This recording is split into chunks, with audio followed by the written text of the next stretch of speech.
Hello, everybody, and welcome to Infosec. My name is Marc Avery, Director of Cyberchain Alliance, and we are here today to talk about the skills gap and how we can think differently to help resolve that. Currently, we're in a situation where the threat of ransomware and other security breaches is probably more prevalent than ever. And we still have a challenge. We've been talking about a challenge of cyber skills for many years. And with the proliferation of IT and digital transformation, this situation does seem to be continuing to get a little bit more out of control. So with me today to talk about how we face these challenges, we have Rob Demain from E2E Assure, CEO, and we have Dr. Emma Philpott from IASME. So as we can see here on the screen now, we have some statistics that talk about the skills gap. And it's always good to see how these numbers play out and bring it to life. And as we can see, there are a number of issues that we find in here, particularly around those cyber specialist organizations.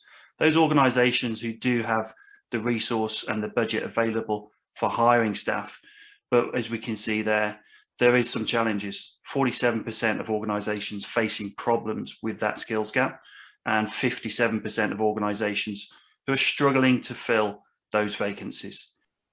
So Emma, looking at these statistics then, what do you perceive the skills gap to be, and what challenges are you seeing?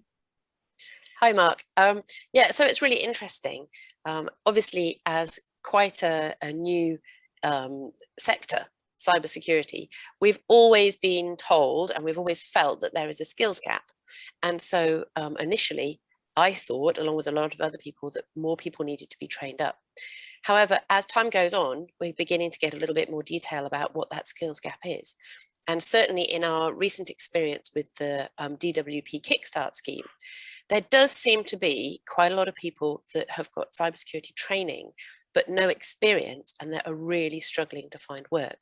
And at the same time, as your slide showed, there are a lot of organizations that want cybersecurity expertise, but often they either don't know what they want or they want somebody with experience. And so there is this seeming gap of people who are experienced at knowing about cybersecurity. Absolutely. And Rob, what are you seeing from your perspective? Hi, Mark. So we're on the right-hand side of the slide. So we're a cybersecurity business. We founded the business in 2013. So in the last nearly 8 years, we've seen it definitely become more difficult to find staff. And on the left-hand side, we're serving a multitude of different customers these days. And the different types of skills within those businesses varies hugely. But where we find the real challenge these days is in the experienced end of the SOC personnel. And I think that's because the demand has increased so much. There's a lot more businesses doing SOC and adding cyber services. Therefore, the demand for experienced people has gone up. Like Emma says, there's a lot of people who are trained, who are looking for work, but not necessarily the people with 3 or 4 years experience.